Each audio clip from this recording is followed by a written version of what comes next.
I'm Adam McKenzie. I'm a member of the Bathgate branch of the Korean Veterans Association.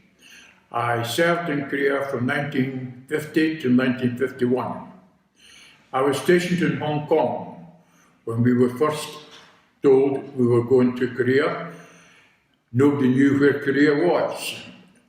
We boarded a Royal Navy ship and 4 days later arrived in Busan. At that time, the Korean Army and the American Army were the only United Nations troops present in Korea, and they were hemmed in a river called the Nakdong. We were moved up to there, and the Middlesex Regiment and the 3rd Australian Regiment, who had joined us just days later, crossed the Nakdong and made the breakout from it. That is why we have the only medal for the defence of the Nakdong. That medal, there was under 3,000 people entitled to wear it. It was the Middlesex Regiment, the 3rd Australians and the Argylls. There is under 100 of us left today.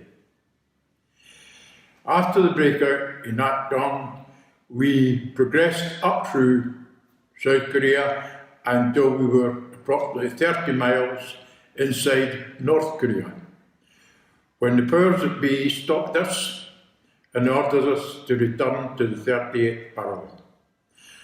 During that time, the Chinese army came in, and because we were on the withdrawal instead of the attack, we got pushed practically back to where we started again.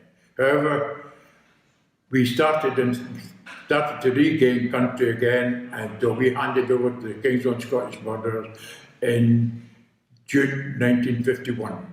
We then returned to Hong Kong. I haven't gone into any episodes that happened during then. Did you say to him that you were provided with no winter clothing? We had no winter clothes. We had no winter clothing. We left Hong Kong thinking Korea was a tropical country, which it is during the summer, but not during the winter.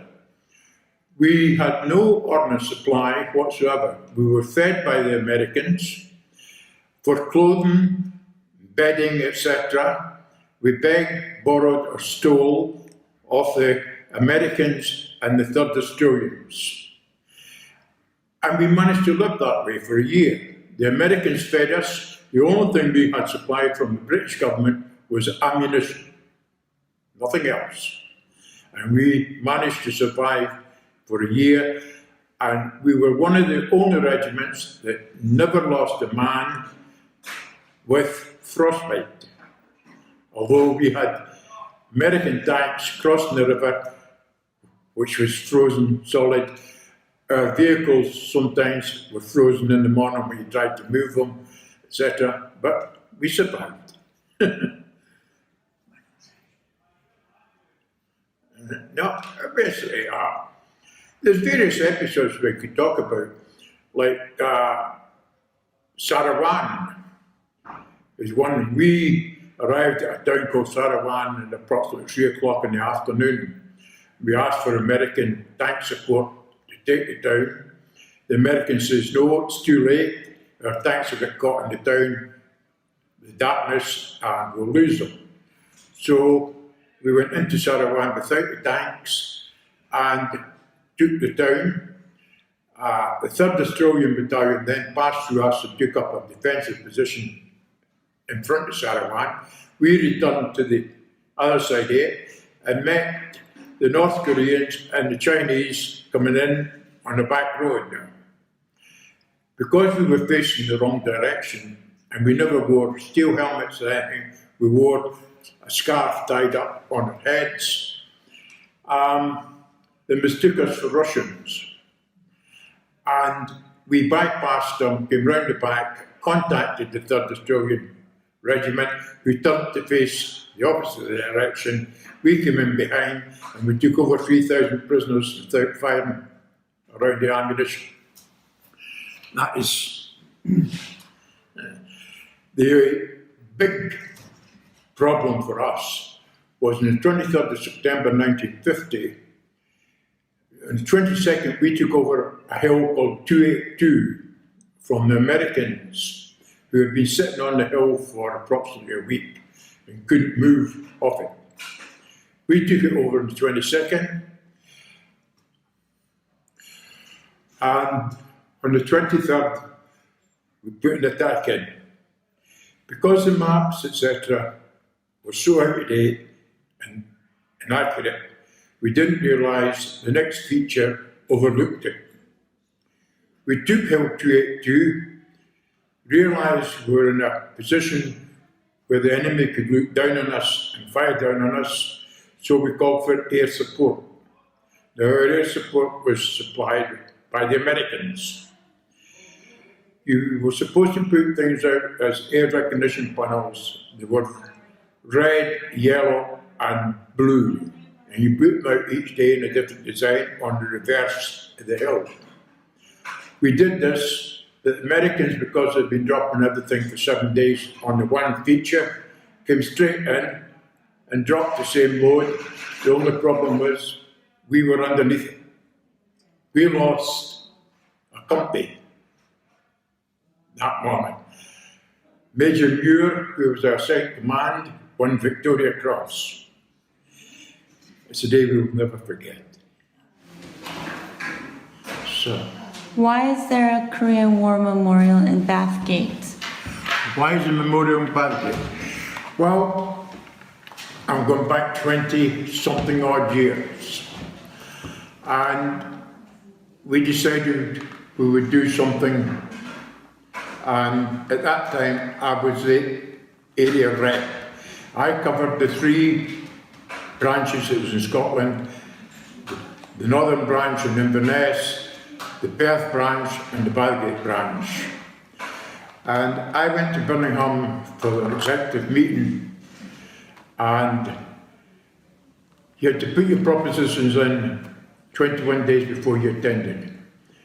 To me, this was foolhardy because it gave the executive committee the time to contact all the members, discuss it, and make up their mind what they were going to do. Now, there was only 13 area reps, but there were 22 executive members sat on the table. So if they disagreed with you, you could be outvoted without any problem. I went down, and the proposition I put in that we were going to build a memorial was read out, and Chairman General Gadd told me I was mad. I would never get it off the ground. All he done was reinforced us. I came back here and I told all 3 branches that I was wasting my time and their money because they were sponsoring me to go to Birmingham to the meetings, and that I resigned as area rep. We then got together and contacted all the local councils, etc. We done collections, etc. And eventually we built our first memorial. In hindsight, we done it wrong. We didn't have sufficient capital to build what we wanted. However, we decided to go ahead with it and we built it.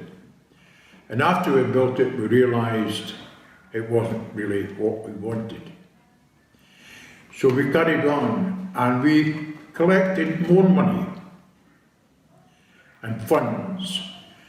And almost 4 years ago, we knocked down the old memorial and rebuilt a brand new one. Now, since we built this new memorial, and partly I would put this down to one man, we brought a roofer all the way from Korea to put the roof on our memorial. All the tiles, etc. on it came from Korea. This man came and spent 1 week. The roof weighs over 4 tons. There is not one nail, one drop of cement in the whole building of that roof. And I think by what I've heard since, he must obviously have spoke to people back in Korea after he returned there. Because we are getting feedback from the people in Korea who,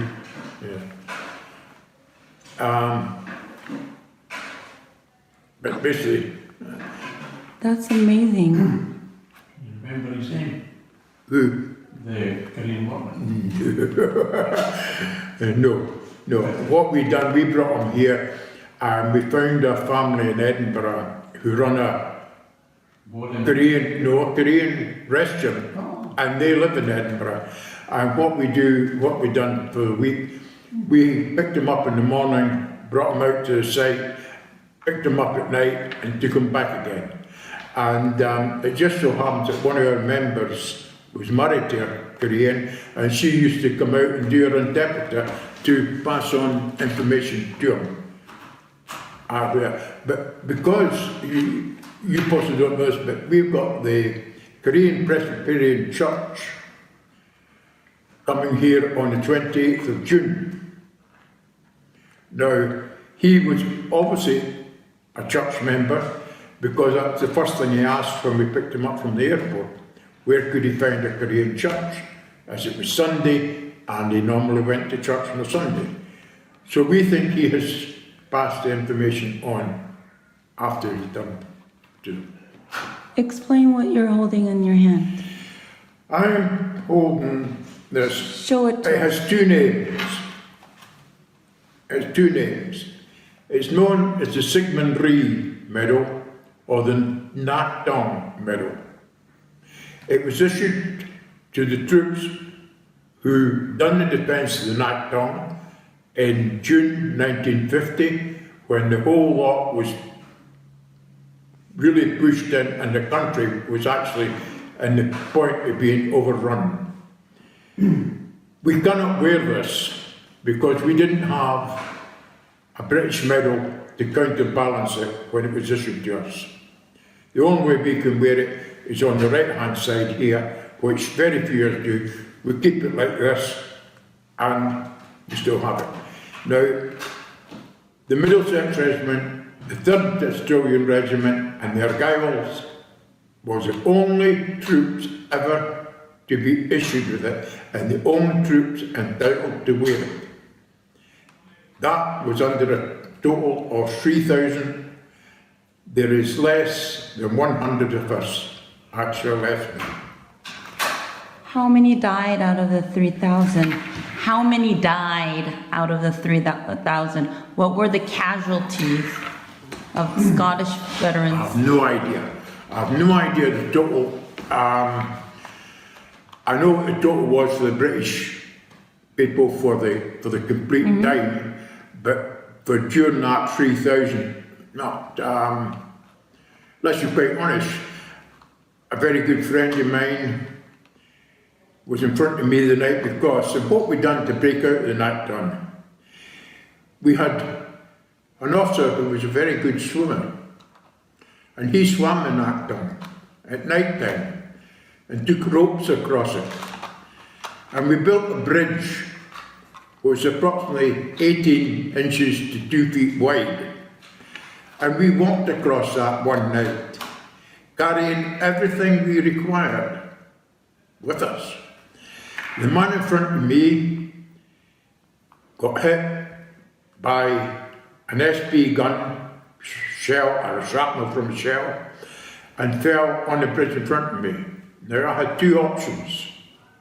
I could either pass my weapon to the man behind me and pick him up, or push him into the river so as I could get off the bridge along with the other people behind us. We picked him up. He is still alive today, but nobody knew about this until many, many years later. In fact, at his 70th birthday party, when he admitted he wouldn't be here, except for what happened that night. What's that? What is that? That is my cap.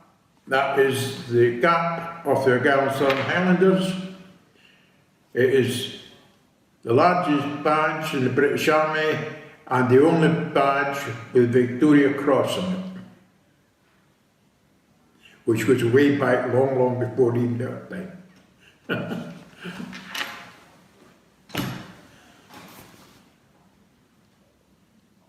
Have you been back to Korea? Yes. I've done a revisit to Korea and was very surprised. Disappointed in one or two things, but surprised basically because when I left Korea, Korea was in ruins. There was hardly a tarmac road in it. There was no bridges across the rivers, etc. Now, there's so many roads, so many bridges, etc. They've even changed the name of the town. Where I landed was Busan, now called Busan. I've done a revisit. I done the epilogue at the memorial, at the garden or the cemetery in Busan, and also visited the car factory and actually drive one of their cars now. I can't go back because I can't get travel insurance. Because I'm almost 90 years of age, insurance companies just won't insure you any longer. So I'm the same as a lot of them. We're getting too old and insurance companies, etc., don't want to know us.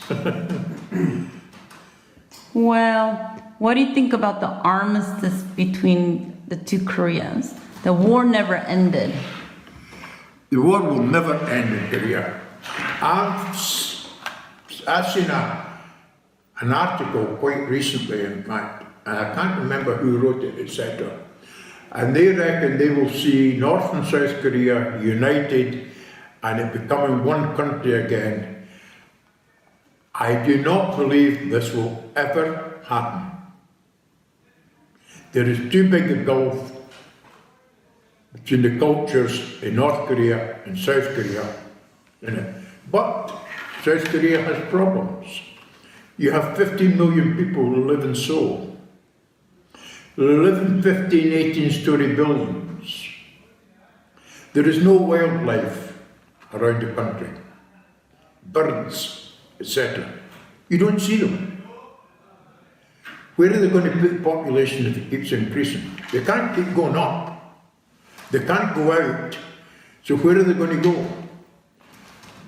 Busan is the same. Busan had 10 million. It's multi-story buildings. Where is the population going to go? I don't know. I agree. You have prospered, it has developed, but I think they're going to have to look at what they do to carry on the development within the country. Any other words for people watching this? Any? Other comments for people watching this? No. I would like, I don't know why. Why is there no wildlife in the country? Even we went right up to 38 battles, etc. You better, the only birds you see is little fat ones that's so far fed and so they can't get off the ground to fly. Pigeons. It's the only bird I saw the whole time I was in Korea. What I did do when I was in Korea, I don't know if have you ever met a gentleman called Andrew Salmon? You have? I've not met him, but I know of him. I worked with him when he done his last book, Scots Death, Black Snow.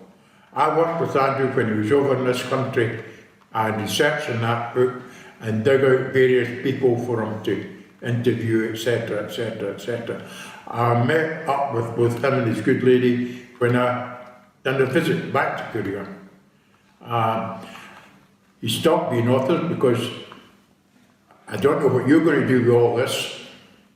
After 65 years, if you try and put this in a book, I think your number of book selling will be quite low. This is why Andrew gave up writing books, and I believe now he does his tour guide, taking people round about to where different battles were, like the Hook and such things.